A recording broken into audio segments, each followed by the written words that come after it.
welcome to Fourth and One. Okay. Well, I always got it done. Tell your grandma and your granddad that I always got it done. I say now welcome. Come on in. All right. Come on in. All right. We on 10. Okay, Let's begin. I said now welcome to Fourth and One. Well, I always got it done. Telling Peggy, telling Boog that we always got it done. I say now welcome. Come on in. All right. We on 10. Let's go. Bring a friend. Okay, all right. I say now, welcome to Fourth and One. Well, I always got it done. Bringing facts by the ton. I say now, welcome. Come on in. Hey. Okay. Come on in. Hey. All right. We on 10. Let's go. I said now, welcome to Fourth and One. Well, I always got it done. Bringing facts by the time before the rising of the sun. But this ain't me in a shotgun. Yeah. Oh, the boy got a hands. Fall. Oh, not from Green Bay, but ATL. Ho. What the hell? Oh. What they get hip? Pivot thrust. Ha. Deal dance. Touchdown. This is me in front of TV. Yeah. I said this me in front of TV. Yeah. I said this Peggy in front of TV. Yeah. BJ in front of TV. Yeah. Jimbo, DT. Hey. Seashells in front of TV. Hey. I said we in front of TV. Yeah. We in front of TV. Okay. We in front of TV having a whole lot of fun. Here we go. Sports is all about competition. Every snap, every possession, and every clutch moment. You got to show up when it matters. That same energy is exactly what 1v1 Me brings to gaming. Madden, NBA 2K, FC, Call of Duty. Real matchups, real stakes, every single day. And these aren't just random online lobbies. These are the best players in the scene. Pros, streamers, and rivals, all battling it out with playoffs and championships on the line. You can watch every game live, and every match has real refs, payouts are instant. In the chat, man, that chat go crazy. It's not just about winning, it's about bragging rights too. If you're a sports fan, gamer, or just someone that loves having a little extra on the line, 1v1 Me is where you need to be. Over $100 million have already been paid out on the app, and the community is only getting bigger. Download today and use code FOURTH. Your first stake on the app is risk-free. Tap in. This right here, hey, you right there, this is my go-to snack, the wonderful pistachios. They call it the Don't Hold Back snack for good reason. these ain't your regular pistachios. I'm talking flavors like honey roasted, chili roasted, and jalapeno lime. And each serving has 6 grams of protein and 0 grams of regret. You want a classic crack of the shell? Go with the end shell. Prefer no mess? Grab the no-show bag and you're good to go. Whether we're in the studio, traveling, or just need something quick, this is always in the rotation. So don't hold back. Visit wonderfulpistachios.com to learn more about this don't hold back snack. First down! Viral moment of the week. Let's see what we got. Well, what do we have here? We have 2 of the quote-unquote best teams in the NFL taking 2 back-to-back losses, but are they treated different, okay? So my man Anthony tweeted, he said, I wonder if the sky is falling in Buffalo like it is in Philadelphia. All right, so over the last 2 weeks, the Philadelphia Eagles and the Buffalo Bills went 0-2. Okay, the points per game is 17 points for the Eagles and 5.7 yards for the Eagles, and it is the same exact stats for the Bills. All right, but 2 different quarterbacks, but 2 very different teams, okay, Cam? So we have Hurts, just starting with the quarterback for the Eagles. He's throwing 10 of 19 yards down the field with 11% of dropbacks, 11% of his dropbacks. And that is the lowest rate for a starter within the last 15 years. Yup, that's what the people say, but they're going to love him anyway in Philly. But Cam, does Jalen Hurts, is he under the same microscope as a Josh Allen? Because the losses look a lot different. Obviously, they don't want to go 0-2 in the last 2 weeks. But what is the big difference between a Philadelphia loss and a Buffalo Bills loss? As I'm writing down the inevitable, Hurts, Allen. Yep. Sounds completely different than Coleman, Smith. But before, real quick, just to give you their stats, as you write down Hurts and Allen, they're both 4-2. Hurts is 68% of completions, and Allen is 68.5. Their numbers are looking a lot closer than thought. Hurts has 1,172 passing yards to Josh Allen's 1,397. Let's go passing touchdowns. So Hurts has 8 passing touchdowns. Allen has 11. Hurts has 1 interception. Allen has 4. All right? So just to give you that. And then the rushing touchdowns to Hurts 5. Allen has 3. So just to give you a little bit of the stats before you get in your grocery bag book. But take it away. Buffalo Bills running back is named what, Peggy? My boy Cook. Sounds a little different than Barkley, would you say? That is real. Okay, But he is good now. tight end for the Buffalo Bills is who, Peggy? Is it Dalton Kincaid? Yeah, it is. It is Kincaid. Oh, okay. Sounds completely different than Goddard, would you say?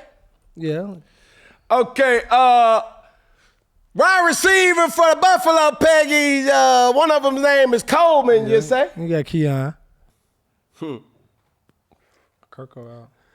Shavers and we got Palmer sound a little different than Brown, would you say, Peggy? Definitely. Okay. Well, the point that I'm trying to tell you is this.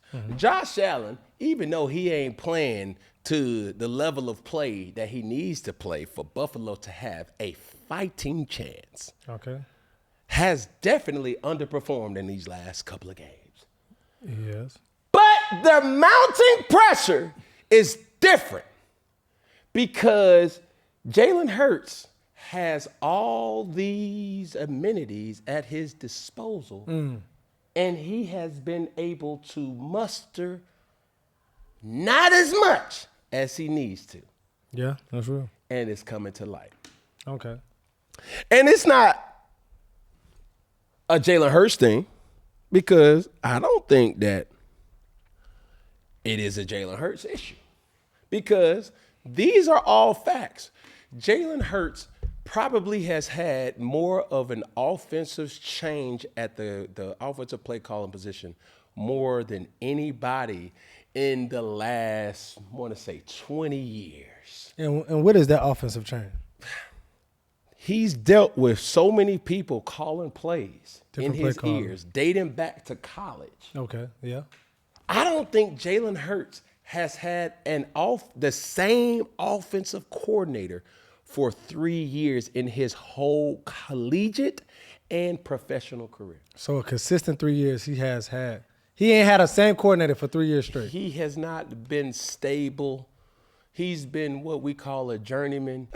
I mean, my man had so much change, almost like a military brat trying to be able to say, where is home? And when you look at Kevin Patullo, Okay. Back on Kevin, huh? I'm back on Kevin. Kevin! I'm back on Kevin. On your Patullo. Because now you got Hurts, Smith, Goddard, Barkley, Brown. Hurts, Smith, Goddard, Barkley, Brown. Yes. Hurts, Smith, Goddard, Barkley, Brown. Barkley, Brown, Goddard, Smith, and Hurts. You have that much firepower. It's almost like you're driving the best or the fastest car with all that horsepower, but you're driving it like a little plucker. But whose fault is that? Is it Kevin Patullo's fault or Jalen Hurts? It's not Jalen Hurts' fault. It's not? It is. He has to take some type of blame and accountability for this. Because to say that he hasn't had the opportunity will be me saying or overlooking he missed open receivers, has been inaccurate on his passes. But at the same time, though, when you look at the comparables from Buffalo and Philadelphia, the skill set at the quarterback position is there and is capable. But when you're throwing to Keon Coleman, Dalton Kincaid, Cook, as well as Palmer and Shavers, that's when you say, okay. Yeah. When you got all pros, Pro Bowlers, They got supreme. not to mention your offensive line, Lane Johnson. Not to mention They got what you have sweet access to defensively. Now, granted, some guys are missing because of injury, Yeah. but come on now. Yeah, even looking, you're right. This Buffalo, and not saying they're the worst, but you got James Cook is solid. All right. But he ain't Saquon. He ain't Saquon Barkley. You got Keon Coleman. He's definitely not a Smith or a Brown. He's not a Devontae Smith. Or A.J. Brown. A.J. Brown. That's He not might to be say the best receiver because then it's like when you do line item by line item, eliminating the quarterback position, and you start talking about what these quarterbacks have access to around them, all arrows points to Jalen Hurts and the Philadelphia Eagles. For sure. That's why people are disappointed more. Because you shouldn't. Because it's like, how are you losing with this? How are you doing the bare minimum with this? Yeah. And ain't don't no sit more up you here. can really give them. Don't sit up here and say that you can't have talent all around you, because even though they just took an L this week in Detroit, when you see Jared Goff dealing and delegating the football amongst all that talent around him, when you see Matthew Stafford dilly and dally and all that talent around him, Baker John dillying and dallying and all that talent around him, it makes you scratch your head and say, hold on, bro. What's up with you? What's going on over there? My boy. What's going on over there? Twin. Where you Where been? you been? Okay. But hear this out, Peggy, and this is the bigger thought. Talk to me. Joe Burrow, in his absence, makes you understand and appreciate how big of a game changer he is to the Cincinnati Bengals. And it's not just Joe Burrow, too. Hold on, because I'm going now. Go. Lamar Jackson, Okay. in his absence, to the Baltimore Ravens, Well, now makes everybody say, you just can't put anybody back there. Somebody need to have a little something. And when I came up with that list of game changers, game managers, people were in an uproar. yeah. When I came out with my list of top 10 and said, these are the individuals, people were in an uproar. They were. Yeah. I had to tell people I ain't know you. That's what you did, Peggy. You with him. Never seen the guy. Let me tell you something about the show. What you say? Every man for themselves? No, God for us all. Arm and Hammer. Mr. Clean. Okay. Big dog. Spit shine. All right now. Okay. Armor raw. Head ass. All right. Looking like you play on Charlie and the Chocolate Factory, all right? It's With okay, that hat. brother. Okay. I done heard that one All before. right. Top Hat McGee. Okay. But, All right. I got you now. but I'm telling you, your head looking like a kneecap over there, boy. Okay. Relax. Your hats look like the mountaintop, my That's brother. cool. Okay. All right. Shoot. All right.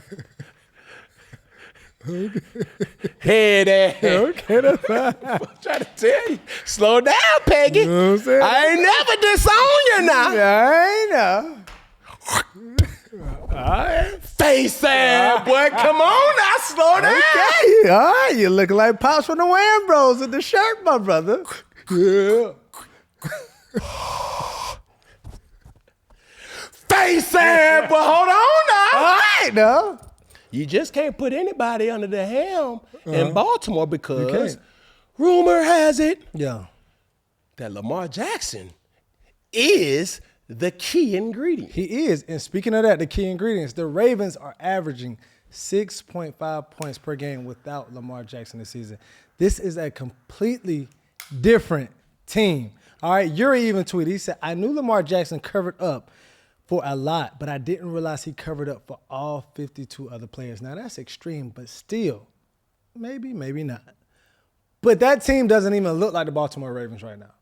You have all the personnel there, but the key ingredient, like you said, is not there. Which goes back to my point. Mm-hmm.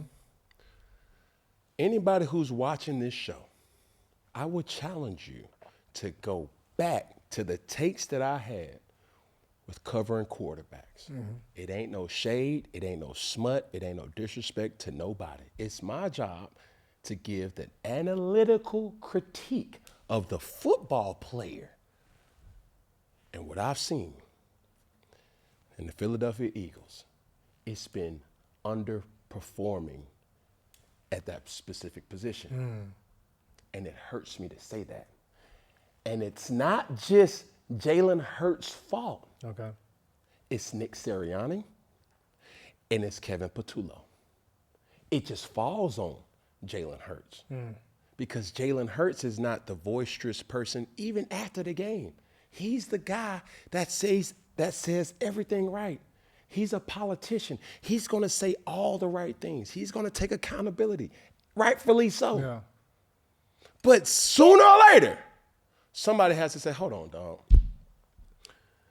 Y'all got Jalen Hurts out here looking real terrible. Yeah. And what they doing is like, what are they good at? They don't have no identity, zero identity. yeah. But it doesn't look like, other than the tush push, but everybody's pushing on that, it's like, where is Jalen Hurts shining? And honestly, I'm just going to say it. After even seeing Joe Flacco, he can go in right now and have the same record that Jalen Hurts has. Like, that's like for real, because of what he's even doing, even with his time with Cincinnati last week. Joe Flacco, and I'm saying this, and everybody, oh man, Joe Flacco can go in to Philly, and the record that Jalen Hurts has is 4-2. He can do it with that type of stuff. Let me ask you this, Peggy. Mm-hmm. Will the Philadelphia Eagles that you think, Yeah. and this is a question to you, do you think the Philadelphia Eagles offensively will be a more explosive team with Joe Flacco at the quarterback or Jalen Hurts at the quarterback? I would say more explosive. I think it's twofold. One, it depends on the play caller. You in that pressure cooker. I know. It depends on the play caller. It's getting hot in here. But also, too, I don't even think the attention would really be on Joe Flacco as much to be this dynamic player, and which will open up. Because it's like, with Joe Flacco, he going to get that rock out. He going to throw. And I'm saying Jalen Hurts can't. And like one thing you always say, he's not asked to do it. But Joe Flacco can't do anything else. Jalen Hurts can take off. He can run, do other things. I think with him sitting in that pocket, you will open your offense, your air game, obviously the offense. And he will just pass it off to Saquon more. But I think you'll be throwing a lot more. I would say that. You will open up the offense in that way. So I would say that with Joe Flacco versus Jalen Hurts. But it's twofold. Bro, the offensive coordinator has to do his job and open up the playbook and do more than what they're doing. That's just my 2 cents. Because what? Last game with the Bengals, Joe Flacco, 64% completion rating, 219 passing yards, and 2 touchdowns. Peggy, the question was this. Do you think the offense will be more explosive? It will be the same. With Joe Flacco as a Philadelphia Eagles quarterback, or more explosive with Jalen Hurts as a quarterback for the Philadelphia Eagles? More explosive, I would say it would be equal. Because I feel like, and I'm not just saying anybody. No. You don't get to say equal. Equal was not an option. I would go with Jalen Hurts as more explosive because you have the option to also You're run. Tap too. dancing, Peggy. No, I'm saying. Say less. I do say from what they're throwing right now, you can put Joe Flacco and what they're running, you can put Joe Flacco on the offense and they still have the same outcome. If the team is that good around him, it's not more of Jalen Hurts, it's just what they built and what they're asking him to do. They're not really, if you said, what is Jalen Hurts' game? What can you say? They're not asking him. I don't think that's the thing that should be said. I think what has Jalen Hurts proven more consistent And that's what people can go off of. Jalen Hurts is such a likable person. But when you're talking about him as a football player, what we've seen in this year alone, hasn't been what some would say elite. So when I say game manager, when I say game changer, these are the things. I've been seeing this for so long, and he's not asked to showcase eliteness as much as it is asked on guys like Joe Burrow, Matthew Stafford, Lamar Jackson, Patrick Mahomes. And these individuals now show you why. And even Baker John over the last couple of weeks. So if Baker, and that's what's tough because Baker balling, but Baker and Hurts swap teams, or even Josh Allen and Hurts swap teams. Man, would you still get the same butter from the duck? The way Baker Mayfield is playing right now, or Josh Allen, I don't necessarily know. But this is what I will answer, and I'm not trying to deflect your question. What I will say is I remember coming out with that list, and I remember just scrolling up under the comments, and I was hearing this consistently. How do you put Jalen Hurts behind Baker Mayfield? How, man, Cam is like, y'all got to check what's in that cup that Cam be sipping out of. But you protected with that team. I'm just saying. Yeah. With the firepower that you have, it's just a little alarming and disappointing at times when you see the stat line come at the end of the game. Yeah. And normally, last year, at least it was able to be said, Saquon is having a hell of a year, a monumental year, an historic year. Now, fast forward to this year, Saquon ain't even getting off. Yeah. So that's why I would say it's not even Jalen Hurts. fault. It's the coordinator. This is the play caller. Play calling, yeah. But now, on one hand, I'm saying, bro, it's time to really consider Kevin Patullo because this is his first time ever calling plays. But that also to the reason why I said Joe Flacco can be in there with what they calling, he can still be balling. But understand this, though. If you replace Kevin Patullo, it goes to another point that I'm saying. Jalen Hurts has not had consistency at the play calling position as a coordinator in his whole football career. That's right. And it's unfortunate. So can we really judge Jalen Hurts? And can you really judge Jalen Hurts? And if I'm Jalen Hurts, I'm ticked off because now it's like, yo, I don't even have no identity. More times than I've ever had, I don't even know what we're doing. Tell me this from a quarterback perspective. How many seasons should you have with an offensive coordinator but for you all to start speaking the same language? After or midway in the second year, you guys have had so much reps that you already know what he's thinking. And so you should be like, this is the best it's going to get by the second and a half year. When I look at Matthew Stafford and Sean McVay's relationship on the sideline, it is as ideal of a situation that you would want. Even after the bad plays. I don't know if people are really paying attention to these type of things. When you see the bond that's being built in even New York, Jackson Dart, Brian Daboll, they're in cahoots. When you see Drake May and Josh McDaniels on the sideline for the Patriots, these are things. And this is Josh McDaniels' first year with Drake May. So even with that being his first year, you start to see the chemistry and the continuity building. My issue is when you see Kevin Patullo and Jalen Hurts, whether they have a bond or not, being in that foxhole in live bullets, and you start to see your quarterback or your coordinator where as a quarterback, it's frustrating when you do not feel that you're in a rhythm. And you're having conversations on the sideline. Was like, hey, man, give me something. My thing was, hey, coach, give me a run real quick. I need to get involved in the game. Between Rob Chizzinski, Norv Turner, Mike Shula, And even with Ken Dorsey, like those guys knew. I didn't even have to go to Coach Rivera. Yeah. It was one of them things, hey man, we got to get Cam involved. Hey, let's throw a quick game. Hey, let's throw a bubble screen. Hey, let's throw a quick screen. Let's throw something to get him going. When I'm looking at the Philadelphia Eagles, I don't even know if they're really considering getting Jalen Hurts going until it's too late. Yeah. And we seen flashes. We saw flashes of the Los Angeles Rams game, and it was like, okay, he's capable. But why do we have to have that? Why does it have to be a flash? Give my man his just due, man. Let him rock out, man. Come on, bro. He getting paid enough. The people want to see what Hurts can do. I'm trying to tell you consistently. Come on, consistently. Love Hurts, man.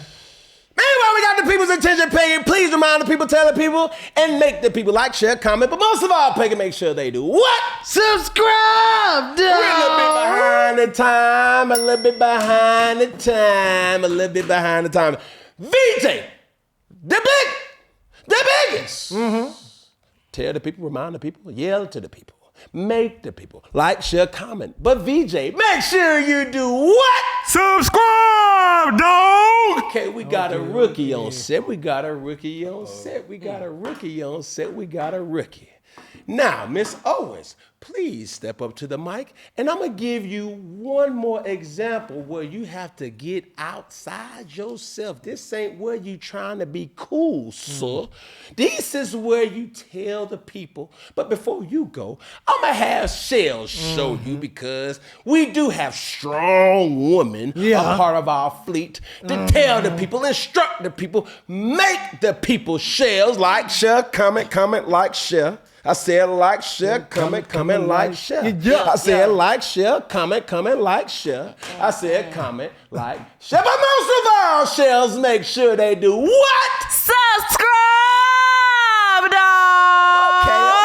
Okay.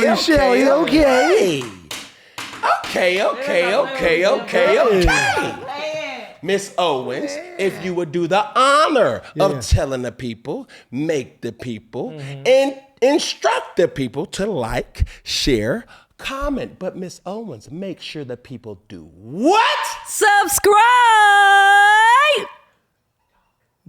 Dog.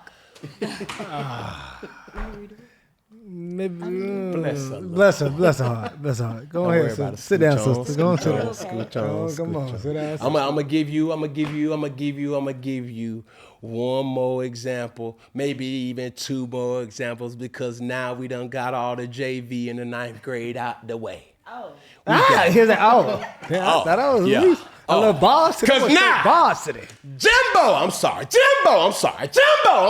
But man, oh man, our heavy hitter is heavy hitting. Jimbo Step up to the mic, Jimbo. Get out of character, Jimbo. Show the rookies, Jimbo, how it's supposed to be done, Jimbo. Like, share, comment, but Jimbo, make sure to tell the people to do what?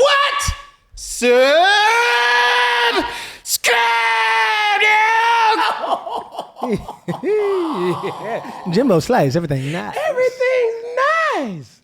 Now, Miss Owens, we true to this. You new to this. Stay seated, because it's over with. Yeah. You think what I'm saying? Just for next time. Next time. Drop, top, shout it. Step up to the mic. Like, share, comment, and you get these people right. Drop, top, shout it. Yeah. Step up to the mic. Like, share, comment, and you make the people right. I say it. Drop, top, shout it. Step up to the mic. Let the people know they gotta like, share, comment. But most of all, drop top, make sure they do what? Subscribe!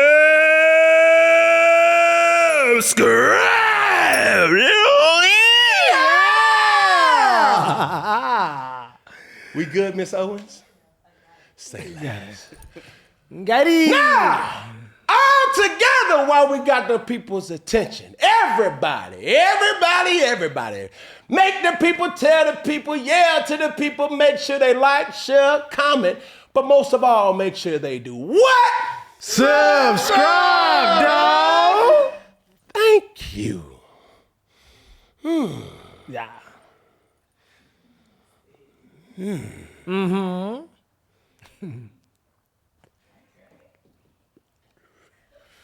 Baby. Ninth grade. Ninth Just grade call team. it how I see it. Not ninth grade team. At least JV. I thought I was straight varsity. Varsity. Yeah.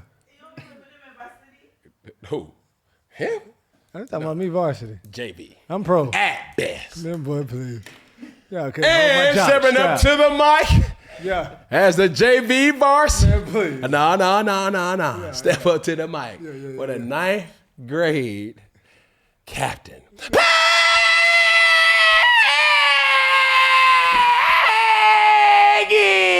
Peggy! Don't let your haters mess up your credentials. What's good, bud? Yeah. Come on now. What's going on? Didn't do, man. What's going on, brother? Man, you all right? Man, I'm good in the hood. Woo! Life How good. was your weekend, brother? Man, my weekend could have been better, but I spent it with you, my brother. So it was great, man, in the state of Alabama. Man, chilling, man. I got to spend some, man, quality time with my brother and my family, you know what I'm saying? Man, we kicked it, man. Shout out to the Auburn documentary that just dropped. Make sure y'all check that out. They got your boy Boog in there heavy. And then, we took that trip down to Old Bama. I was in the burn.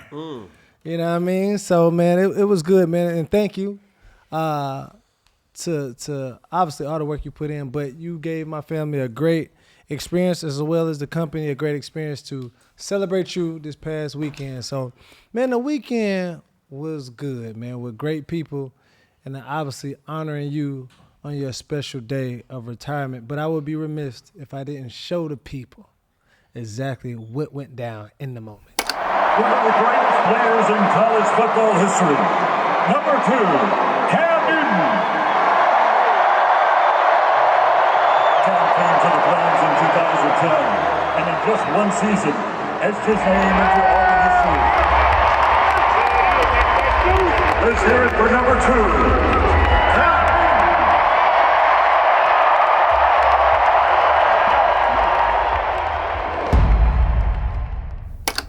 So yeah, Buck, that was my weekend. But from your perspective, Oh! how was it? My weekend was blissful. And you want to know what's crazy? Talk to me. I was pillow talking the other night, Peggy, You look like a pillow and talker. I had an epiphany. Talk to me.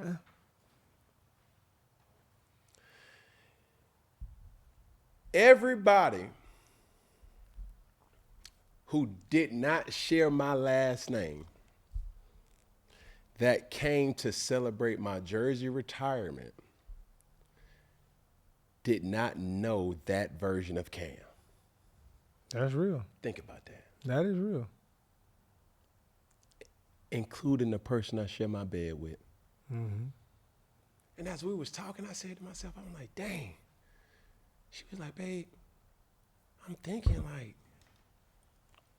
everybody, they didn't really know you. Yeah. And I was like, dang, I met Peggy in Carolina. Dang, RJ, I just met RJ when I would post, like, it's like so much when I looked around and I started to see, individuals that I felt happy that they were there to celebrate with me. They didn't know that kid. Yeah. So to show them what was done prior to them, that's what makes it kind of hard, because being who I am now, like when certain people ask certain things, it's like, man, you ever did? And I'm like, bless your heart. Yeah. Y'all don't know. Yeah. And I don't necessarily like to flex and remind people, more so than just say, God been good to me, bro. Yeah. I mean, dog, Auburn, you guys showed up, showed out. And it was so special that I was able to share that moment with my children the most. Yeah. You know what I'm saying? And I was just happy to just share that moment, man. And I gave Auburn 365 days of excitement and enjoyment, and Auburn gave me a lifetime of appreciation. So, Peggy, What's up? you seen how I rolled out the carpet for you Yeah. when you came to Auburn? If that day does come, When that day comes, and I go to North Carolina Central, come on. I'm trying to tell you Yeah. what you experienced this past weekend was the standard. It's premium on If my y'all side. ain't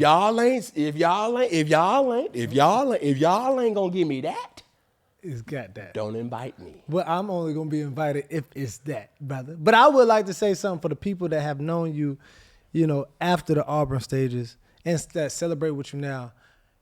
We celebrate you for the man that you are now. And as your flowers continue to roll in, which they will for all the work that you do, a lot of times, even when there's new people in the crowd and as people grow, as the team grows, I think that's such a blessing too, that people will come and support you solely because of the man that you are and who you're growing to be. So, brother, man, we want to celebrate you here on the 4th and 1 team. We love you, brother, and we're proud of you. You could clap louder than that, Pig Al. I'm telling you, might get a don't little skip. pat. You was about to get a deuces. Don't get no skip. Yeah, I'm gonna get a clap. I'm gonna get a slap too. All right. Now, the bad in this past weekend. Yeah. I was looking forward. I've never, ever, ever rode Toomer's Corner. I was like, yo, man, I want to roll Toomer. I've never rode Toomer's Corner. Explain that for the people that don't know. So Toomer's Corner is an iconic landmark in Auburn. It's right on the intersection. And what people do is they take toilet paper and they throw it on trees. Okay.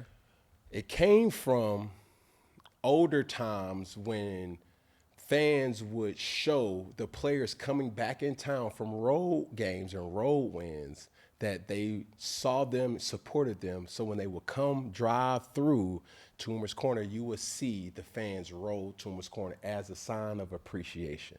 So after every Auburn win, they rolled Toomer's Corner. I've never rode Toomer's Corner.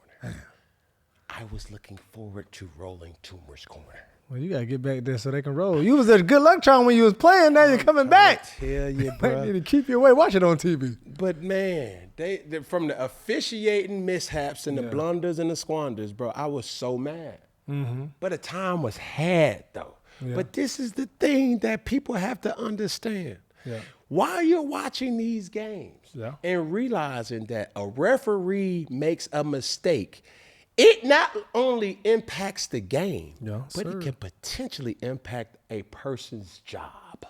That's true. The You ain't officiating. understanding that. No. That money, they chicken.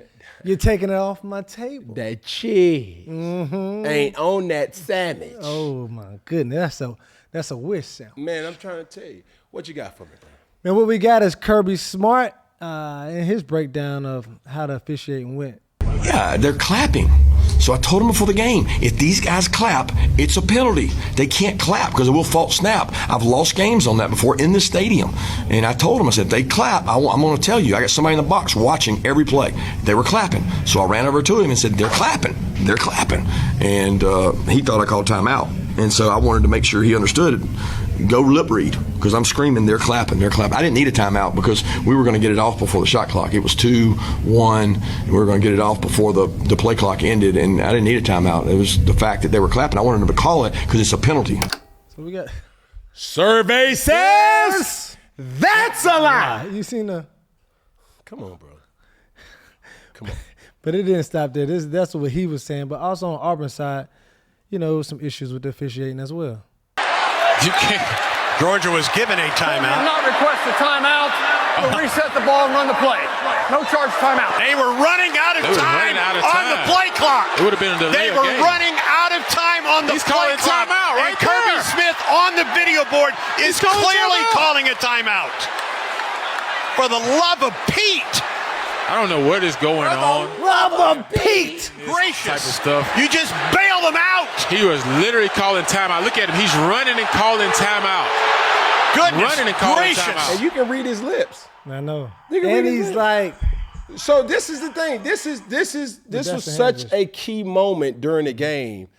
Not only did they get the time back, it started at the 25 seconds for them to call the next play.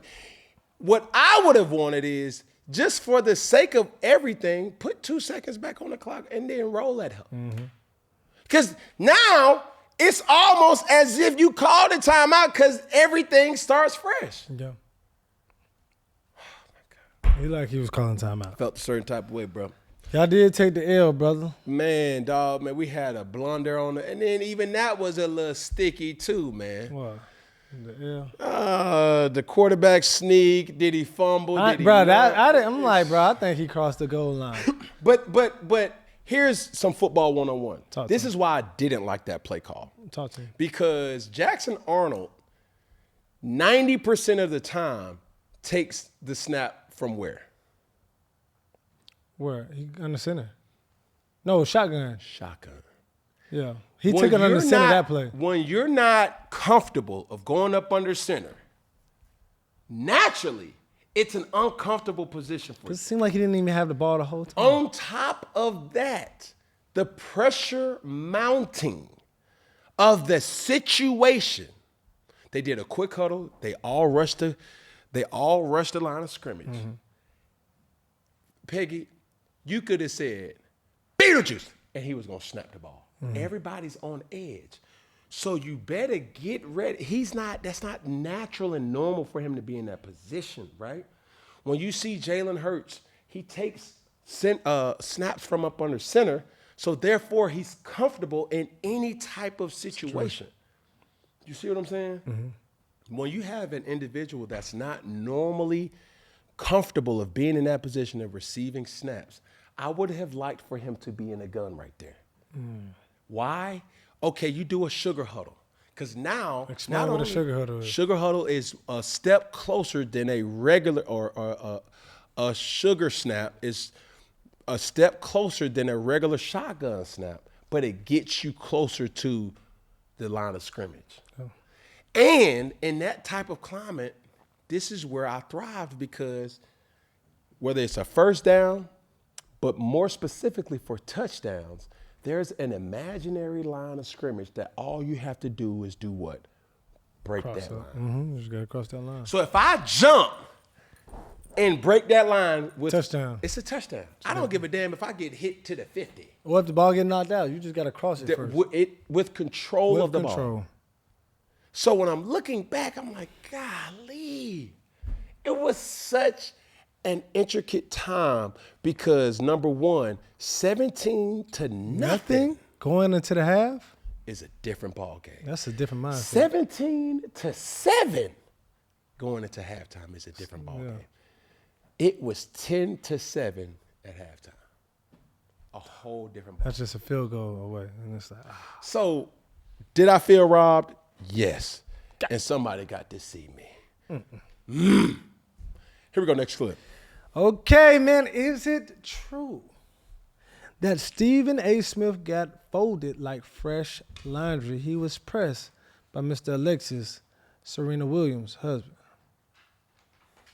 The lick back. RC's, what Stephen A. is saying, if he was in that situation and now he's married, he's not allowing none of that's happening. Hold on, no. That's what he said. If I'm married and my wife is going to join trolling her ex, go back to his ass. Because clearly you don't belong with me. What you worried about him for and you with me? I gotta get that lick back. Also, too, Stephen A. Smith, I think you had some marriage advice for me. Is that right? Or? Well, you know what? Listen, I did it. People, headlines are headlines. We can get into that another time, but I was hoping. I guarantee, or not necessarily guarantee, I just don't think that Stephen A. remembered what he said about Alexis. Mm-hmm.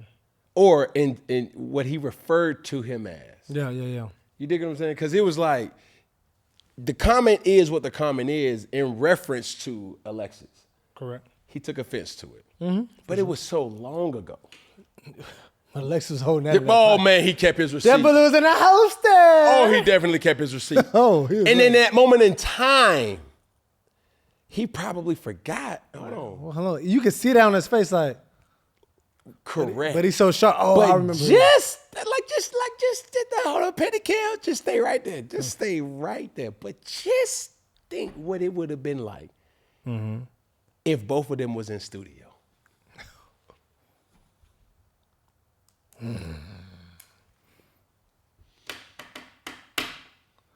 That's why I say this. What's up? If you cannot relate, do not debate.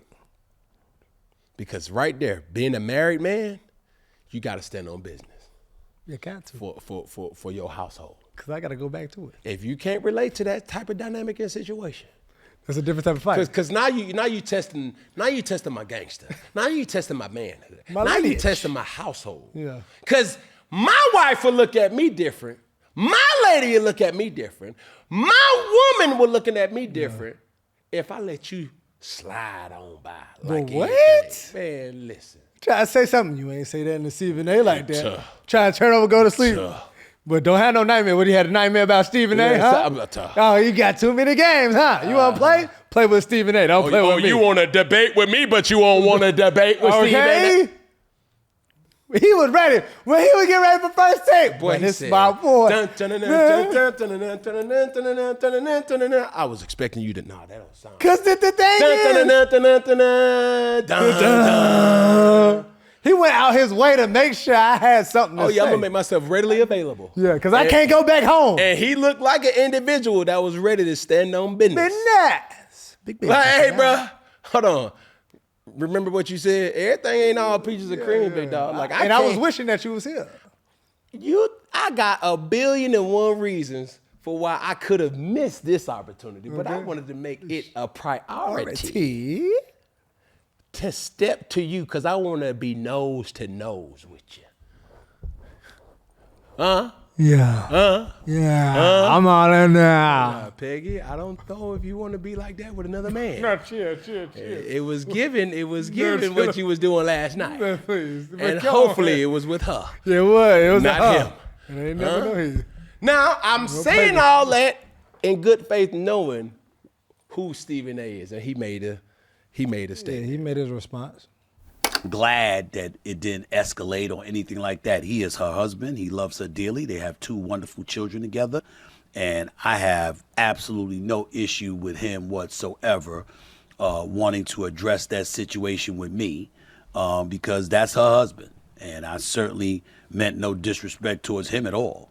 I was just saying that men, knowing us as men, you know, if we're married and our wife is showing energy towards anybody else, even in a negative way, we're asking ourselves, if you're happy, why show that energy? You know, that's it. But that's all it was. But I wasn't going to get into it on national television. I'm a professional.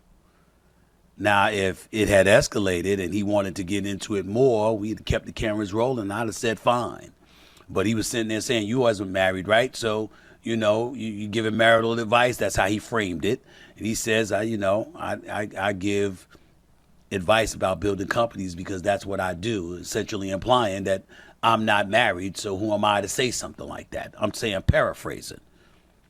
I think that's a fair comment on his part. I don't have to agree with it, but I took no offense to it, you know, and if I had been in studio and that was something that he wanted to broach, I would have reiterated what I said, maybe in a more respectable manner than my initial reaction after Super Bowl Sunday when I was just having fun.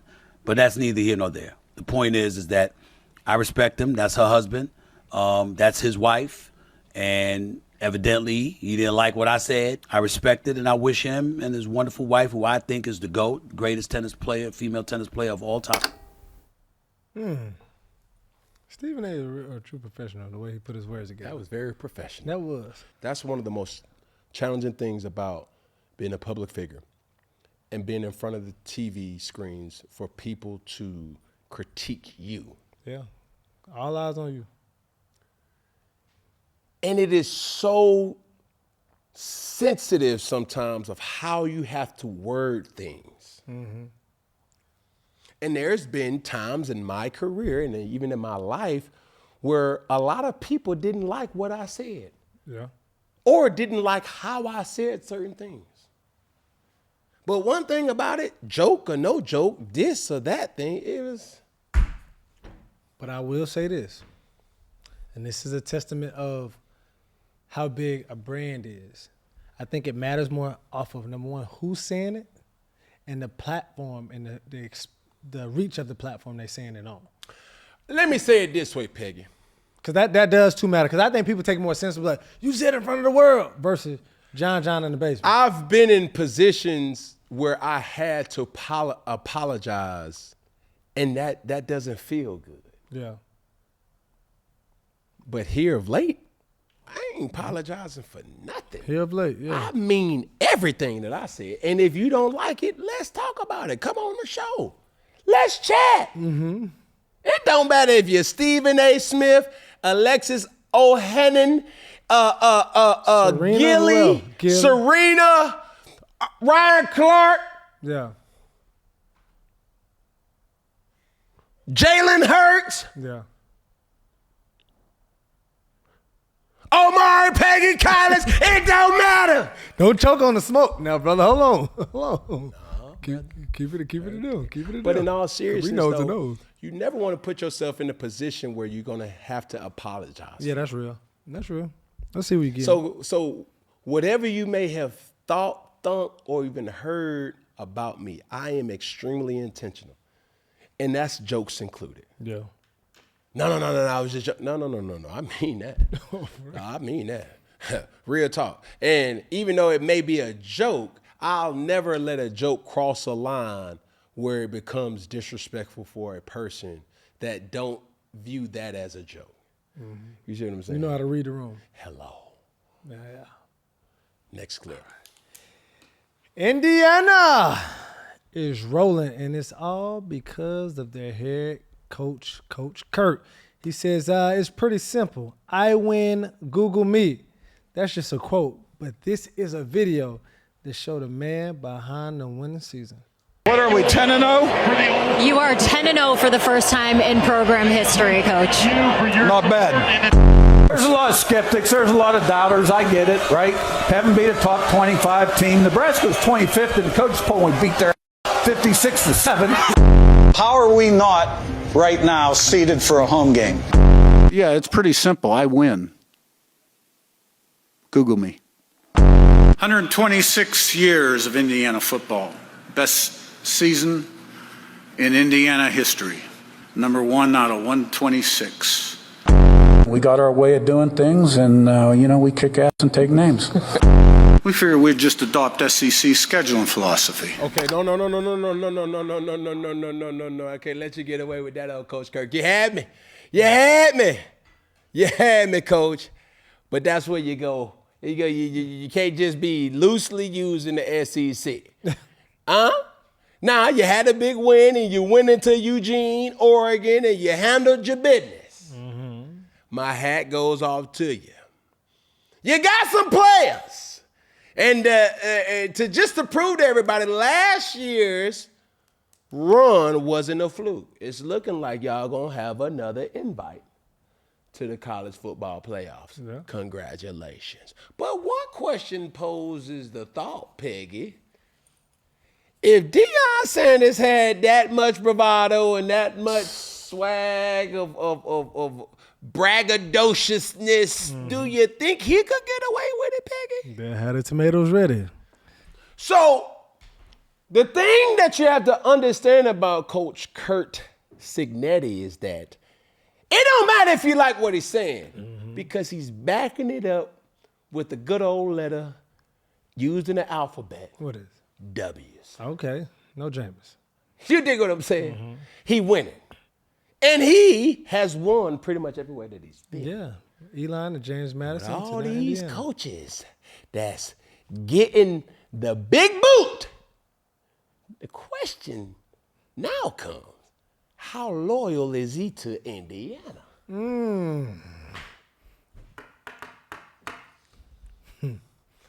There's a quote, Peggy, that says, good help is hard to find. Yes, sir.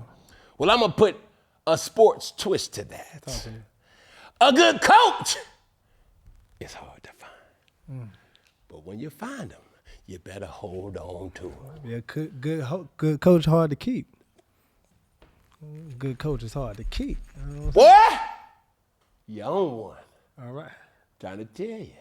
You're thinking with that little kneecap overhead you got, ain't you? Right. You might be squeezing your brain with that cap. I'm trying to tell you. But Coach Curt, he's my type of coach, though. I like the bravado. I like the confidence.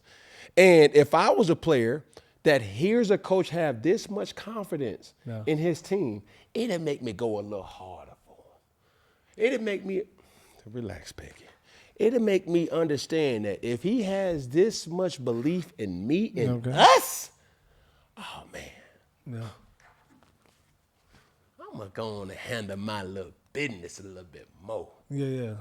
Because, boy, oh, boy, he sure is setting up the stage that if he ever lose, it's going to be a long fall. It is.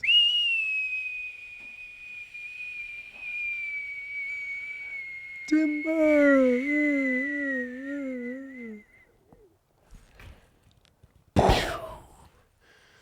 Damn. But why you up there, Coach? Live it up. Man, live a little. It's hard for you to show up as a player and not be confident when playing with him. It's like, man, you heard my coach. I love it. I like it. I love it. I want some more of it. Here we go, man. Next clip. Well, all right, Boog, as we talked about one coach that's balling, we have to touch on a coach that's falling. That's James Franklin. He just fell from greatness and got released from Penn State from his head coaching duties. Damn. It's tough. It's tough out here. But you got to think about it like this. There's a report that says the buyout is $50+ million. Yes, exactly $49.7 million, and he's 10th on the 2025 buyout list. But he has one of the largest buyouts in college, in all of college. So he's number 10th on the list. But it is some coaches ahead of him, but most of them are winning. All right?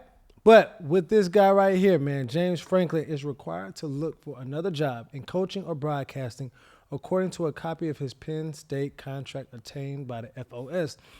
If Franklin's new job pays him less than the $8 million he's owed annually through 2031, Penn State only owes him the difference.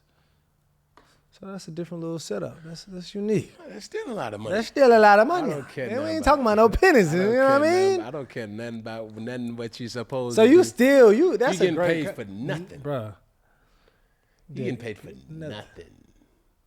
And it's a good clause because now when you're thinking about and when you see these lists, Kirby Smart got to get a huncho. Good 105. God. The buyout. Ryan Day next in line was $70.9 million for his buyout. And Kalen DeBoer, what we was talking about earlier in the year, helps him stay with $60.8 million. Yeah, so I mean these They ain't going nowhere. It don't look like they going anywhere. Nowhere. We're gonna figure it out. We got to have these. Hey. So it's very expensive, Cam. Do you feel like this is egregious? Do you feel like this is fair?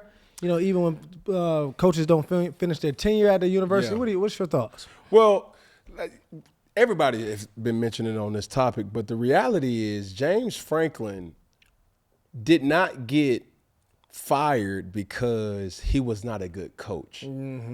James Franklin got fired because he failed what the expectation was for him being the head coach of Penn State. And with that, James Franklin was 1-18 versus the Big Ten teams ranked in top 10. So ranked in the top 10, he was 1-18.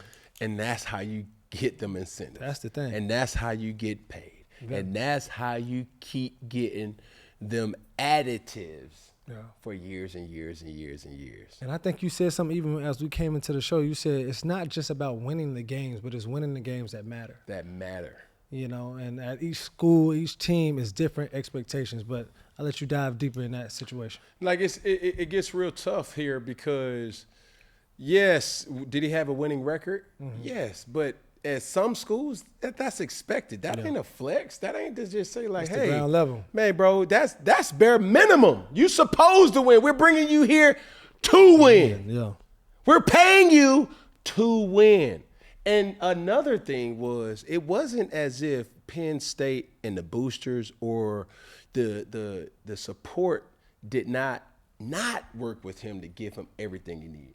He just got a key addition with former Ohio State defensive coordinator. They got him in the offseason.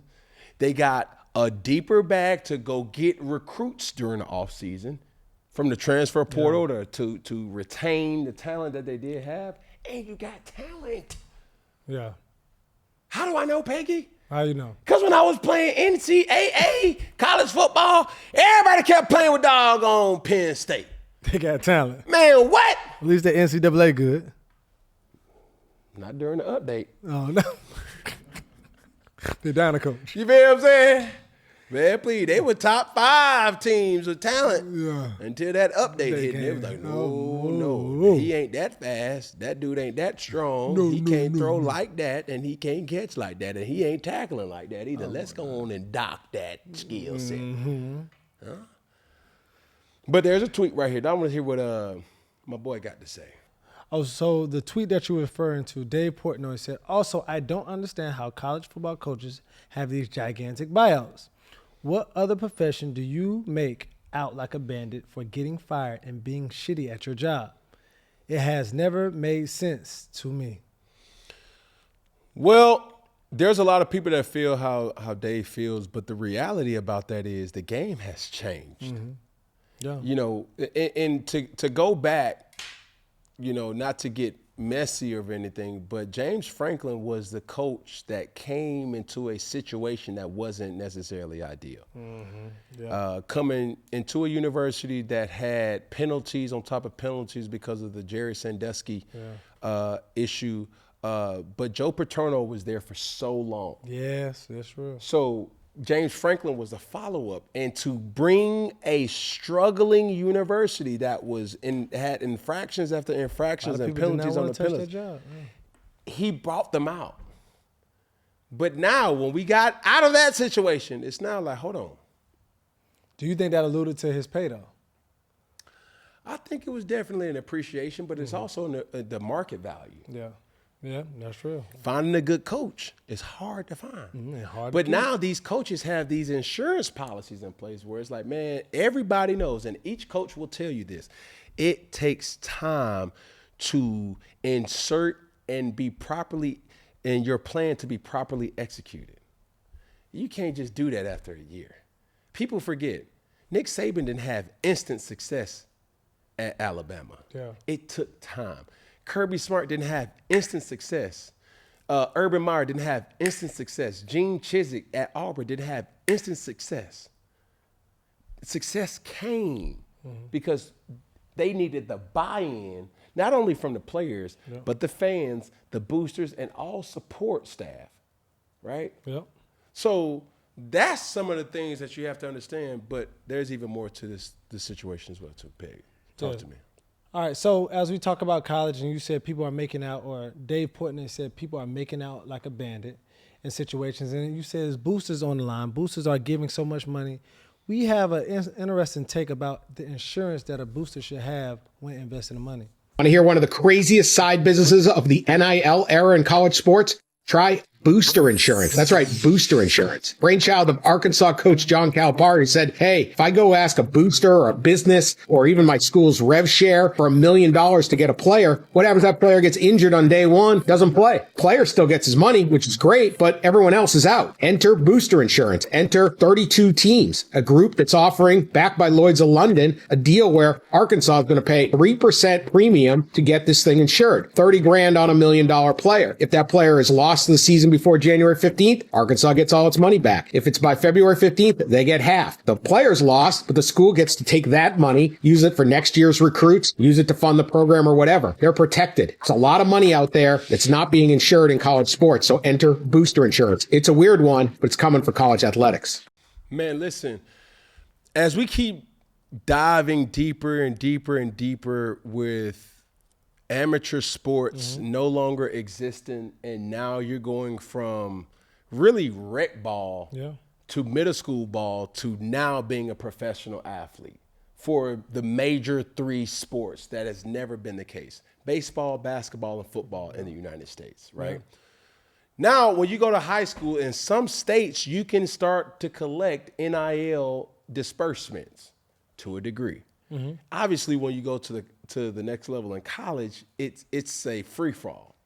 Now, what happens is we hear horror stories and we hear glory stories about individuals that have these different type of evaluations. You hear the Bryce Underwoods of the world. You hear the Arch Mannings of the world that really have mind-blowing money that's coming their way, and rightfully so. If you perform, I believe, and if you have any type of enhancement to growing a university's stardom, you should be compensated for that. I'm not the person that's going to say these players are getting paid too much, because guys like me walk so you can run. Mm-hmm.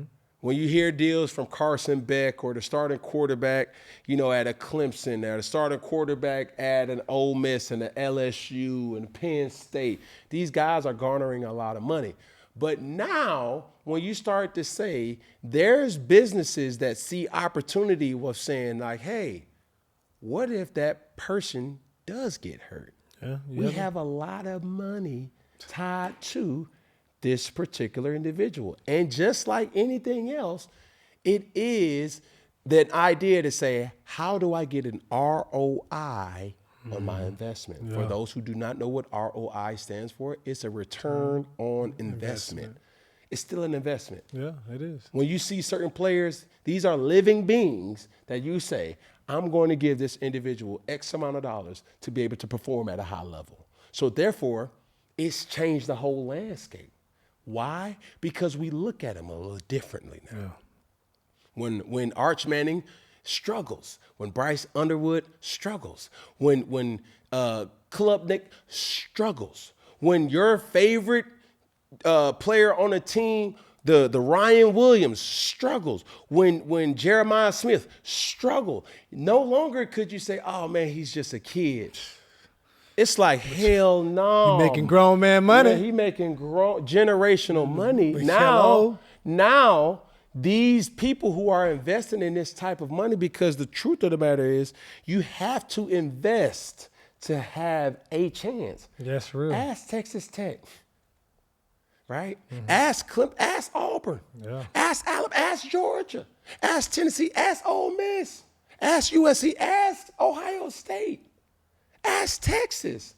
They know they have to compete financially to have a fighting chance to say, hey, we're willing to back you players, coaches, to be able for us to have an opportunity to win a national championship. Yeah. And they know the value in having a bid for the college football playoffs, because so much attention is around it and it's a money jugular. Yeah. What's your point, Peg? Man, to this, it's with it all. I mean, you have to have insurance on anything else. You do it on a car, you do it on your life, you do it on everything else. It's like, there's no point. But go back to that other one. Correct. Okay, cool. All right, so now, obviously, the landscape has changed in college, and it's a lot because of the media deals. So the current Power 4 conference media right deals goes as follows. The Big Ten, all right, and they have partnerships with Fox, NBC, CBS, and the deal length is 7 years, and it expires in 2030. They get a total of $1.15 billion a year. And I'm reading this right, yeah. Mm-hmm. So they get a total of $1.15 billion a year, so $1.1 billion. The SEC has a deal with ESPN for 10 years, and that expires in 2034, and they get $710 million a year. ACC with ESPN, 20-year deal, getting $240 million a year. Big 12 with Fox and ESPN for 13 years gets $200 million a year. And the upcoming extension, because we already talking about money that we going to get, okay? Because that ends, the first deal ends in 2005. This extension for 6 years with the Big 12, they will receive $380 million a year. So, Cam, this is real money. Real money. And the bulk of the money is paid out through media deals. Yeah, for sure. Because like when you start to say, and this is an educational piece here because you don't see the MEAC, you don't see the SIAC, you don't see the SWAC, you don't see HBCUs in that. Deal points. We're working on it, but now it's not this. Do you understand what I'm saying? Yeah. That's where I'm saying, like, well, not that egregious. It's ESPNU and stuff like that. But it's not this. This is what I'm saying. If you're asking me what's more entertaining to watch, is it a UCLA versus a Utah State game that may take place on an ABC or NBC or ESPN or a Fox? I don't want to watch that. Mm-hmm. I would want to see a Grambling in the Southern, in the Bayou Classic. I would want to see a Howard and a Tennessee State or a Howard and a Hampton, a Savannah State and a FAMU or a Tuskegee and Bethune-Cookman. These schools, Morgan State, like these schools do not have it in their ability to garner these type of deals when they are just as exciting. And where the hell is that representation? Yeah. Because you can't say that when you go to an Alabama and then you go down the street to an Alabama State or you go down the street to an Alabama A&M and you start saying, golly, this ain't that. The amenities aren't there because they don't have the media deals. Yeah, that is true. And speaking from an HBCU, it's like you wish you had it. And even been at Auburn, I'm sitting there, I'm like, dang, they night games are a lot different. They cutting on lights, cutting off lights. I don't know if our lights cut on, cut off like that. They got the light show. But I'm like, bro, how do you even get this far ahead? But when you start saying these numbers, you know what $380 million can do for, you know what I'm saying, a HBCU school. So you are right. Like these are, it doesn't say the game is more or less exciting, but we just don't have these same opportunities. And that is a game changer. Football is still football. Football, yeah. And if you're asking if I would want to see a Norfolk State versus a Delaware State game, I would want to see that at 3:30. Mm-hmm. Prime time. That's what you should be putting on ESPN because I want to see that. Yeah. And you can't just sit up there and say only black folk want to watch. No, man, that will be a good game. Yeah. And just think that if you had HBCUs to really have good representation for that, now you have so much to offer a recruit. Yeah, and that would balance out everything. Like, with the talent, with people wanting to come to school, the awareness, the branding. You, bro, that's something to kind of think about where you start to see Big Ten garnering $1 billion, SEC to ESPN, they garnering $700+ million. Like, man, it's ridiculous. But it's like, but that goes back to the point. It's like, it's not really a school. It's really awareness and pushing out a brand, right? It's like you only know what you know and you know what you see. And that's one thing is, you know, you just push this out. Even going to North Carolina Central, you see Duke in Carolina, NC State, all day, every day, around every place because it's pushed out that way. But it's other schools in that same area. They got budgets. They got budgets. And I would rather see North Carolina Central and a North Carolina A&T game before I would want to see a Stanford and a doggone UCLA. And the rivalry is just as real. Like you said, North Carolina Central versus A&T game, that rivalry is real just as an Auburn and Alabama game. You know what I'm saying? I'm trying to it's on a bigger platform. We're going to go to Aggie Eagle Classic. You know what?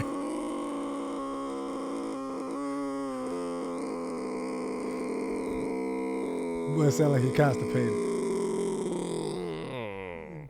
Here we go. Second down, questionable call of the week. Let's see what we got. Cam, when the locker room needs to police itself, all right? The league suspended Branch one game without pay, all right? So the NFL VP of Football Ops, John Runyon, said your aggressive non-football act was entirely unwanted, posed a serious risk of injury, and clearly violated the standards of conduct and sportsmanship expected of NFL players. Your conduct reflected poorly on the NFL and has no place in our game. Man, my boy Branch from Detroit opened up on Juju.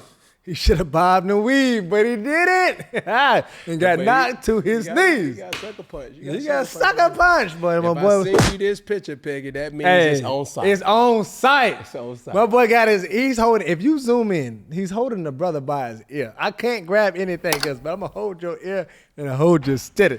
But is this a serious matter, Peggy? I mean, you got people hauling off, bro. Like, you can't just be fighting like that.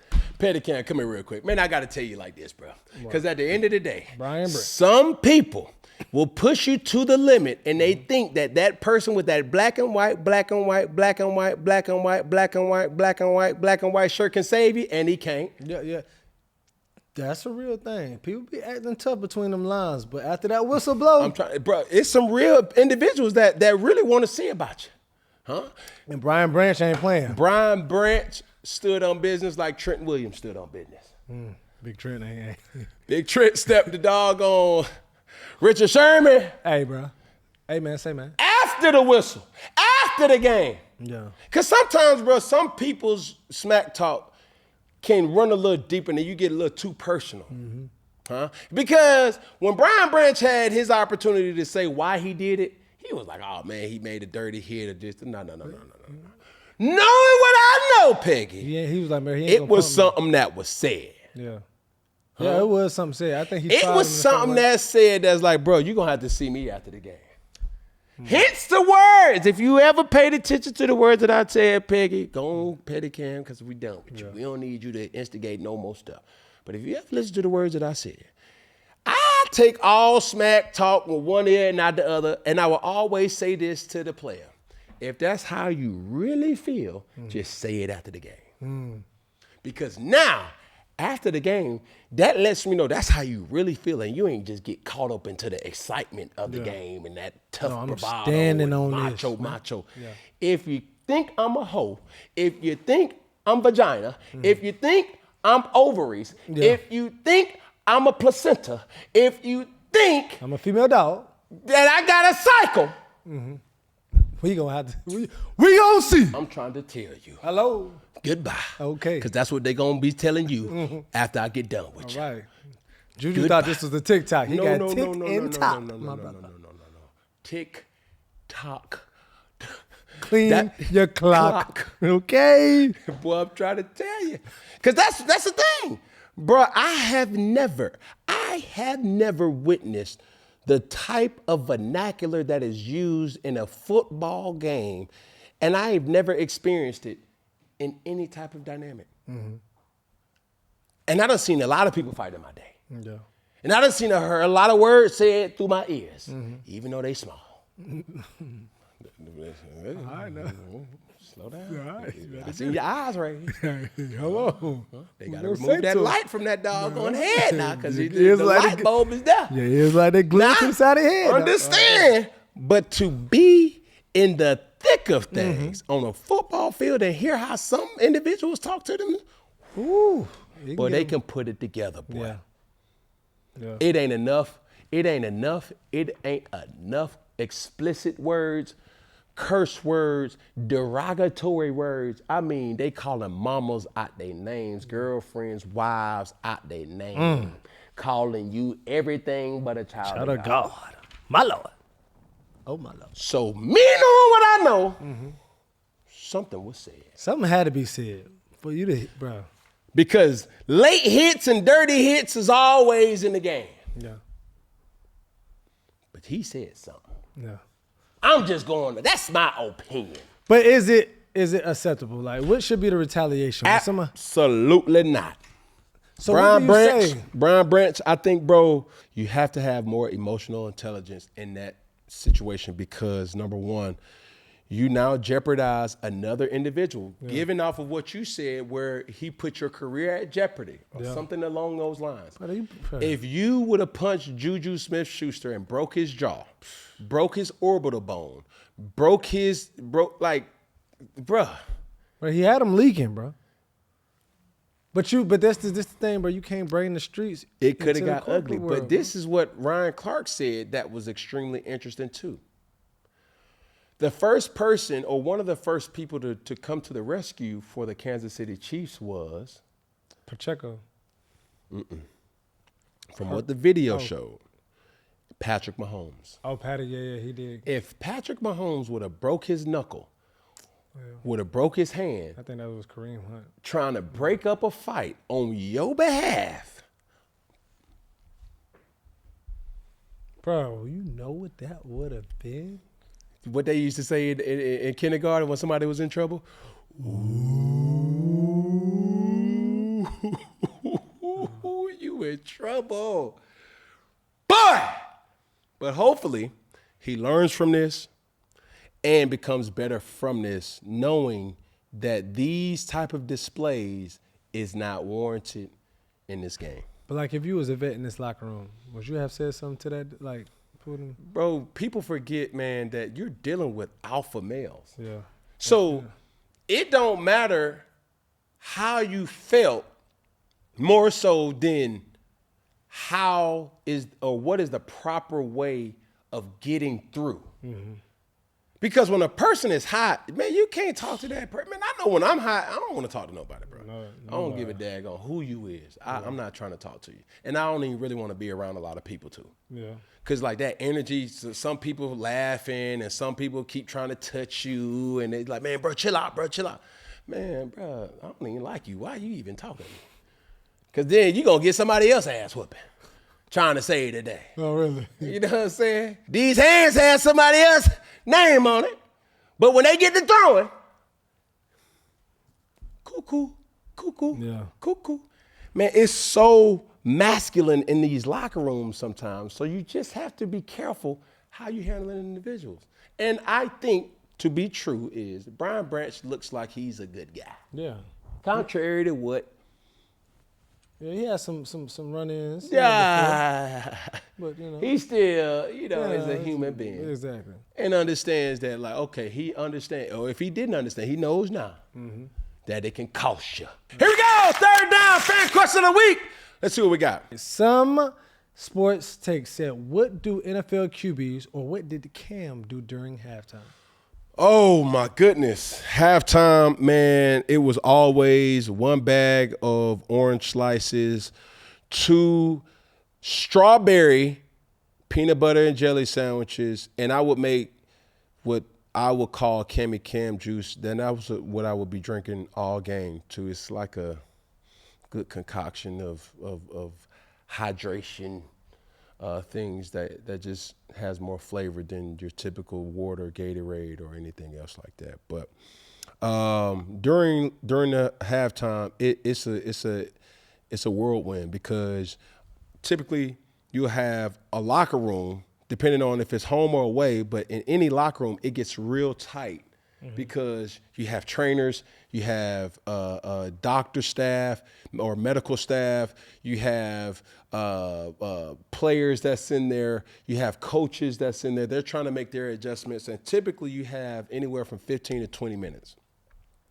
Well, the coaches come down, they meet isolated from the players for about 3 to 5 minutes. So that's your time where you got to get rehydrated up. Hey, you want to change your jersey. Hey, you want to change your cleats, change your gloves. Hey, go see the medical staff for something real quick. Hey, man, I got tight hamstrings. Somebody kind of give me a quick stretch real quick. And then when the coaches come back in, defense is typically on one side, offense is typically on another side, and then we make the necessary adjustments. Those adjustments offensively for us will be, hey, we've had success with X, Y, Z. We're going to think about coming back into after halftime with these type of plays. Hey, that's where coach will kind of highlight, hey, these are the things that we've been doing good. These are the things that we got to get better at. He'll make personnel adjustments. Hey, we're thinking about going back with 22 personnel more this half. Hey, we had a lot of success with 11 personnel. Hey, we want to get this person out in space. We want to get Cam involved in the run game or in the pass game. It's there. We're going to take a shot. We're going to call this trick play. Be on high alert, right? And defensively, they do the same things. So halftime, it could make anybody's brain pop, because it could be brain overload. And then all of a sudden, hey, we good. Here, offense on 3, offense on me, 1, 2, 3, offense. Yeah. And then it's time to go back out. Yeah. Did the Cammy Cam juice, the peanut strawberry and peanut butter sandwich, all of that change when you got to the pros? Or that was college? No. Same thing. Kept the same. All right, well, cool. Speaking of that, college, Chris Bradley Jr. said, if you could go back to your college days, what would you do differently in terms of preparation or mindset? What? Nothing. It worked. Oh, it's facts. Like, what do you mean? Man, this is my desire for any collegiate athlete. I really hope that every single collegiate athlete gets to witness college how I witnessed college. Because the reason I say that is I was every version of a player. When I was at Florida, I was the guy that coaches said, hey, stay away from that guy. He's a bad guy. He just doesn't get it. He's immature. I was the muck-up guy. Hey, stay away from him. He's a slappy. That's what they would call me. Like, he's a slap dick, right? Yeah. Then I go to blend where it's like, okay, he's morphing into the guy. Hey, that's our starting quarterback right there. Hey, you want to do what he's doing. Hey, he's working out extra. Hey, boom. Now I get the clout to say, hey, man, after practice, if I didn't like it, hey, let's do extra. Hey, let's get every receiver. Let's get a checkout route. That's what I would call it. Every receiver has a checkout route, and whether it's in a game plan, you want to work something, whether it's a non-route, a slant route, option route, corner route, don't matter what it is, but to check out of practice, at the end of practice, every receiver had to get a route from a quarterback. Now when you go into Auburn, that experience was, I went from the unknown to the unsung.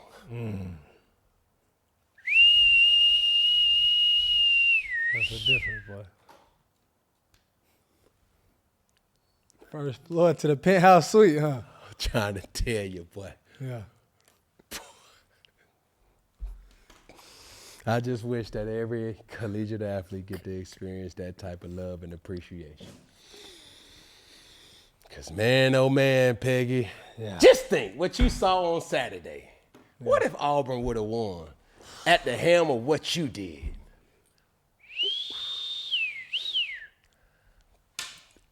So when folks be giving their little 2 cents about, man, I never do this or I never do that. You ain't never been where I've been. Let me tell you something, I've done what I've done. You ever seen or heard 90,000 roar and scream and you got the whole stadium in your hands? You got the whole stadium in your hand. Like, boy, what? That's powerful, bro. Okay, it's time for PrizePicks. It's good to be right. PrizePicks is the best place to win cash while watching sports. All right, football season is fully underway, and there's no better time to join in on the fun. The app is really easy to use to create a lineup. All you have to do is pick more or less on a few player stats. PrizePicks is in more than 40 states, including California, Texas, and Georgia. All right, and PrizePicks will give you $50. I said $50. I said $50 in lineups. When you play with your first $5 in lineups, win or lose, you'll get $50 in lineups. Just use the promo code CAM or Peggy when you download the app and sign up today. I'm saying sign up today.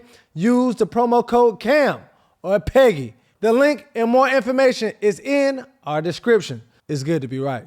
Peggy, I'm going to let you know, and I'm going to let you know now. Even though my overall record that people were supposed to rock and roll with me is 6-4, I ain't going to let that shy away, right? I'm going with Baker John. Baker John been hotter than fish grease, man, this whole season. I don't see that doggone stopping. Baker John Mayfield is projected to have 233.5 passing yards. The question is, will I ever leave you, or would you pass for more, or will you pass for less? What you got? And I'm gonna say more.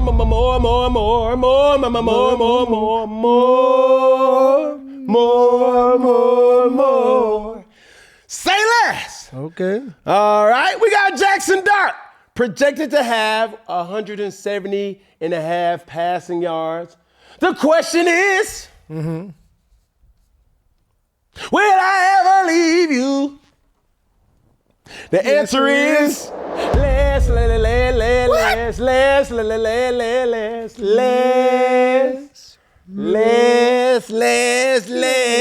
Why? Because Jackson Dart don't need to impact the game primarily with his arm.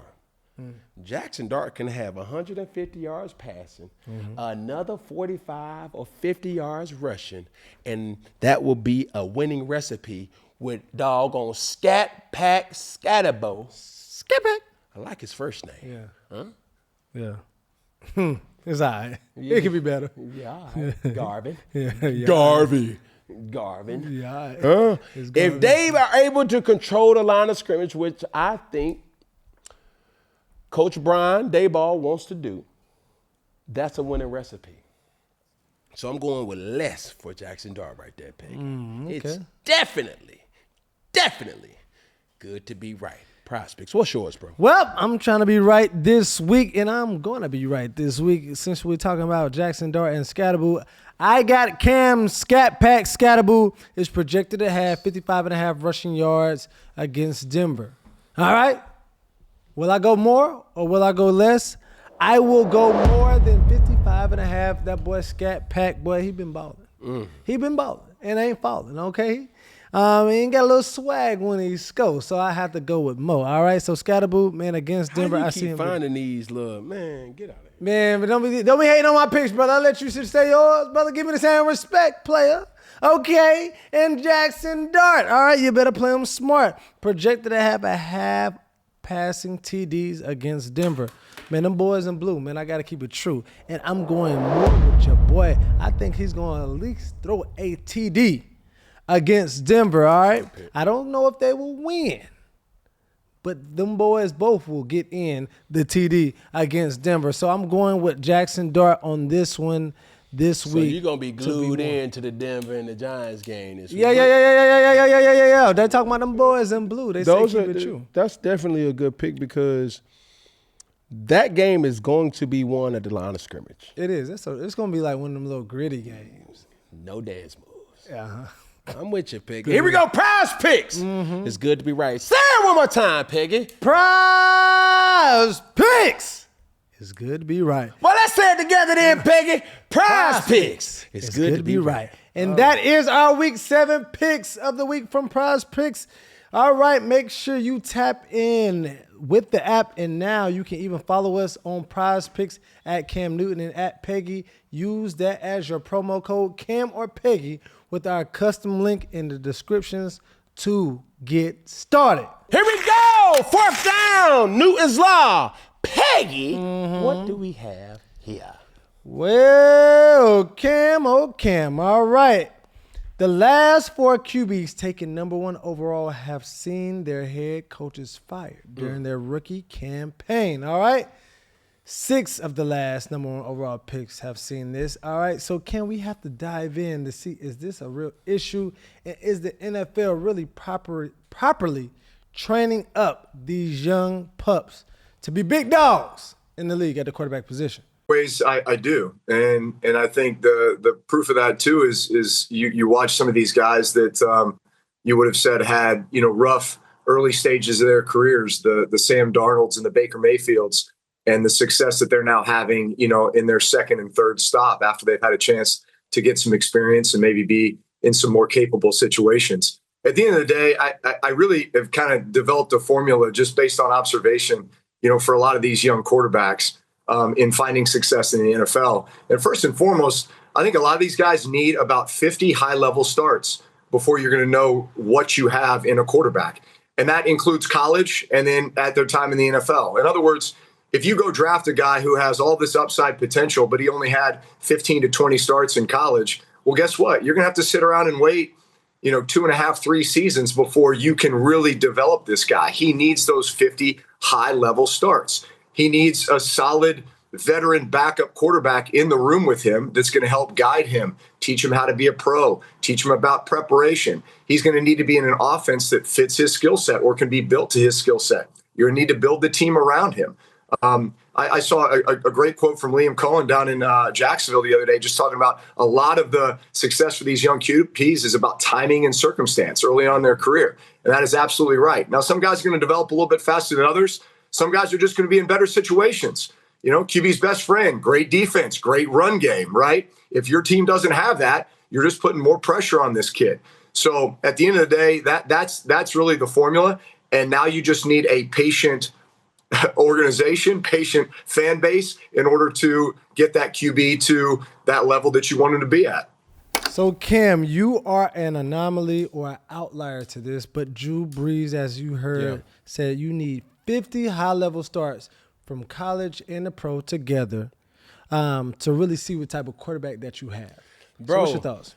This was so true, but this is also the reality to that. I don't think fan bases, coaches even have the patience or the time to properly give players time to develop. And I'm reminded by this. If Peyton Manning played in this generation of sports, would we have been able to really see him grow into one of the, if not arguably one of the greatest quarterbacks that we've ever seen? Yeah, especially in this era. No, right? You wouldn't. They would have been like, bro, he's a bust. Yeah, exactly. But when you hear him say, or Drew Brees or Liam Cohen, Coach Liam Cohen say, timing and circumstance and patience, those things are important for a quarterback's development, not just a quarterback, a player's development. Yeah.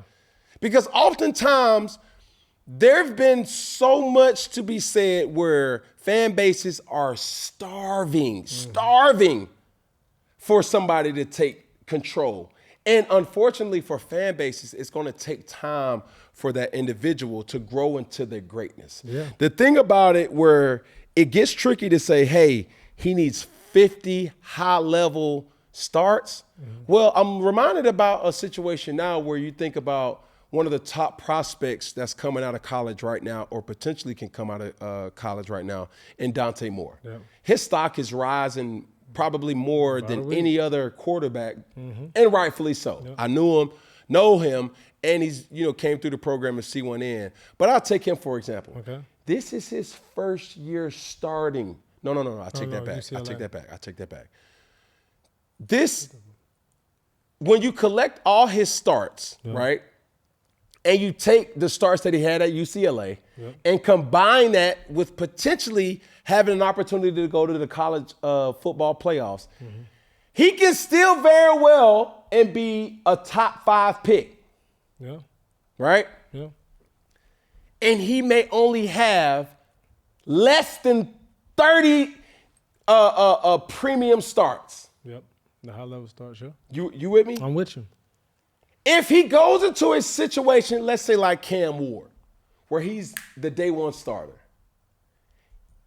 is those reps going to help or hurt him or hurt his development or help his development? And these are the things that fan bases are not always graceful or patient to have. I was lucky enough to have the willingness to a coach that said, hey, we gonna grow with you. Yeah.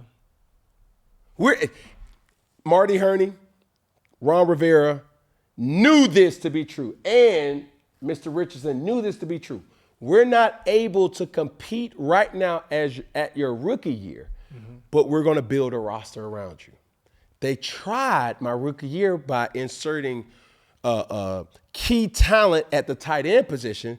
They went out and got Greg Olsen. They went out and got Jeremy Shockey. They went out and tried to say, hey, we're going to at least give him these type of options at the tight end position. We already have D'Angelo Williams and we already have Jonathan Stewart as valuable options in the running game. Yeah. When you hear Drew Brees talk about the quarterback's best friend, defense, running game, and I will also add a good special teams. A good kicker, where you just got to get to the 40. Ain't that good? No. It takes so much pressure off because now you're playing the field position game. where you don't have to get 5 and 6 first downs.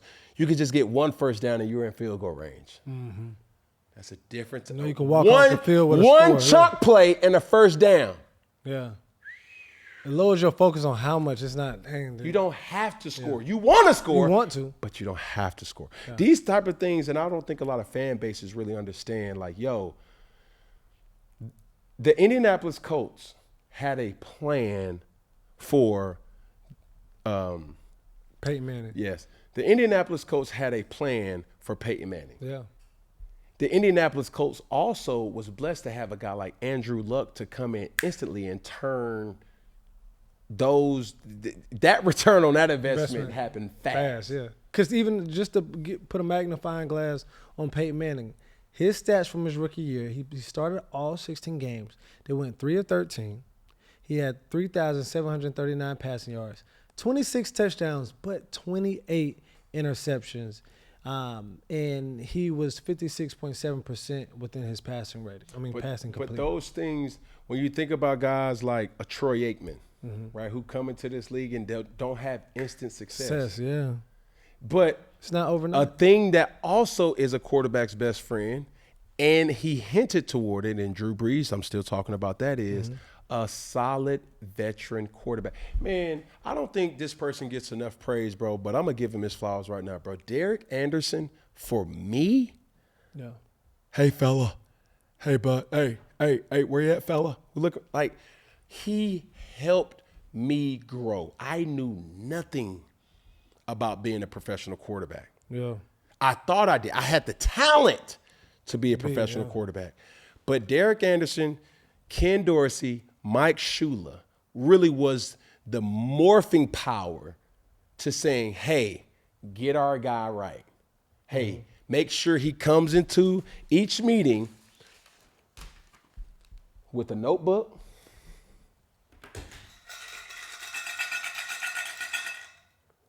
and a pen to write. Why? Because even writing notes can keep you up. It's the optics of, man, who's our quarterback? Man, who's our leader? Man, he dozing off.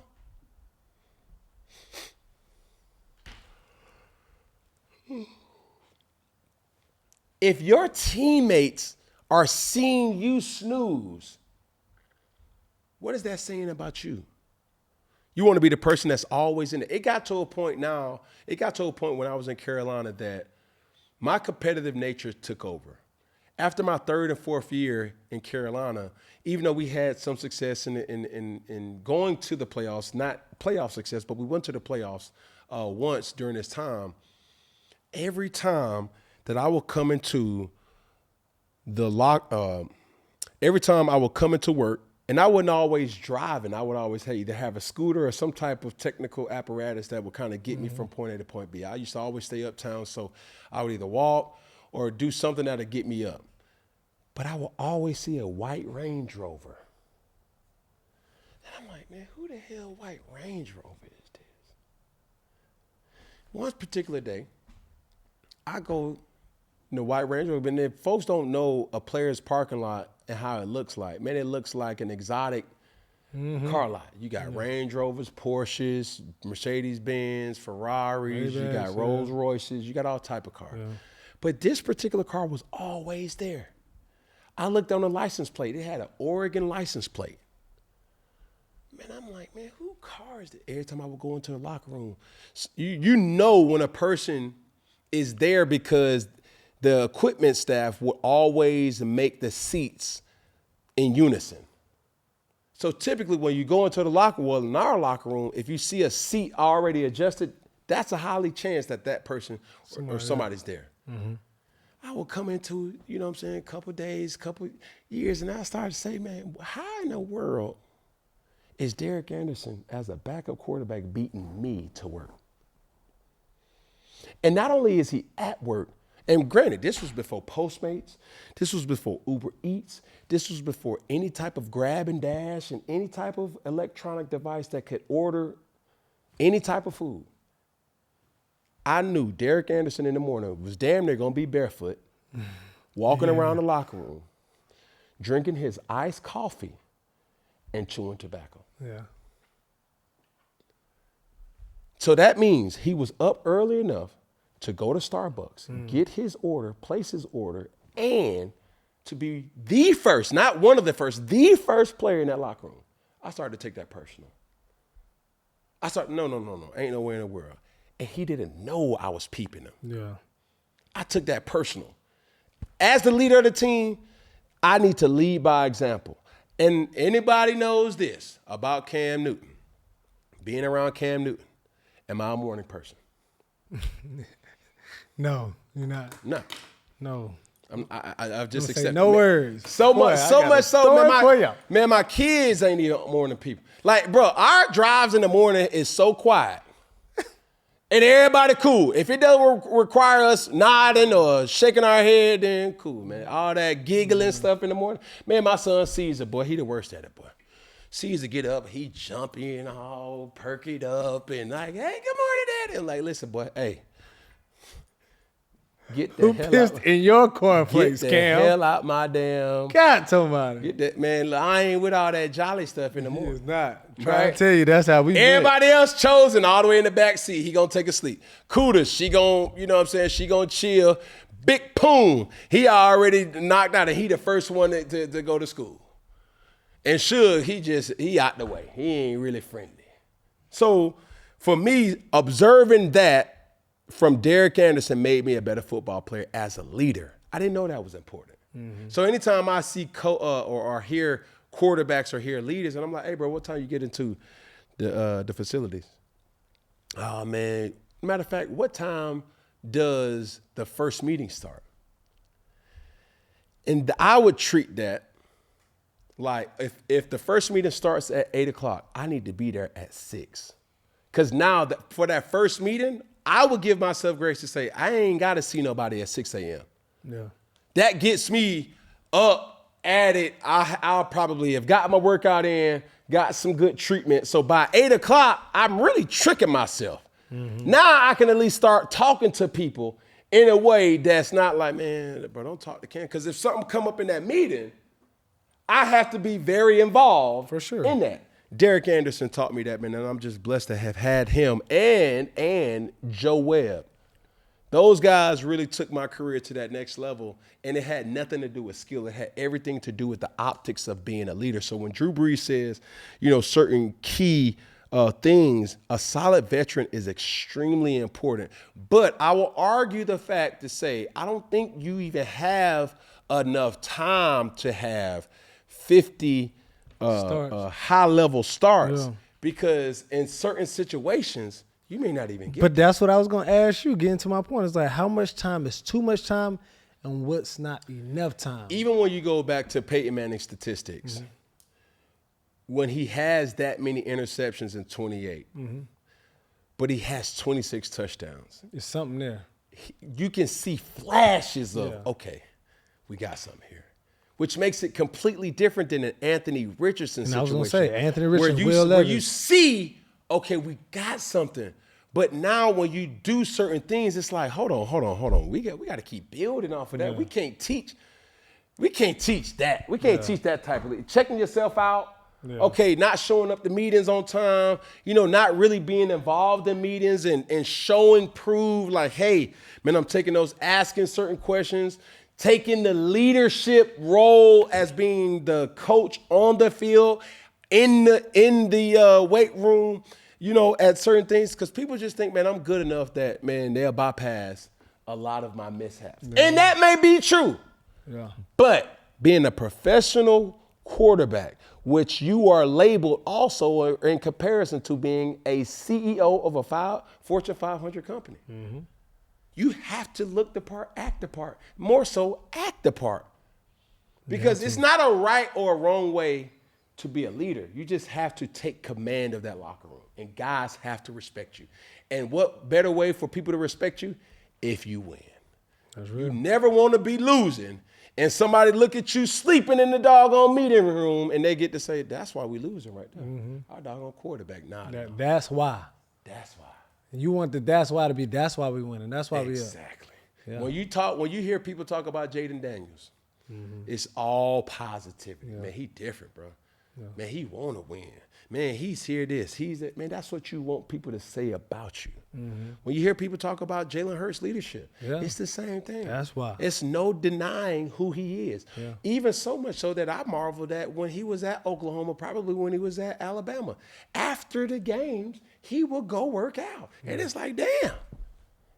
You still want more work after that? You want some more work, boy? We want some more. We want some more. We want some more. But he was showing proof. But those were different tactics where it's like, hey, bro, I'm the guy that y'all should follow. And this is why. And this is why. That's it, Peggy. That's it, bud. And did we make our point? The point was made. Well, say less than that. Add a finger. Hey, and add a pinky. Can't forget, and add a finger. Add the pinky. Can't forget, add a pinky. Add a finger, add a thumb. All together, one love. You dig? And that's our wrap. Yo!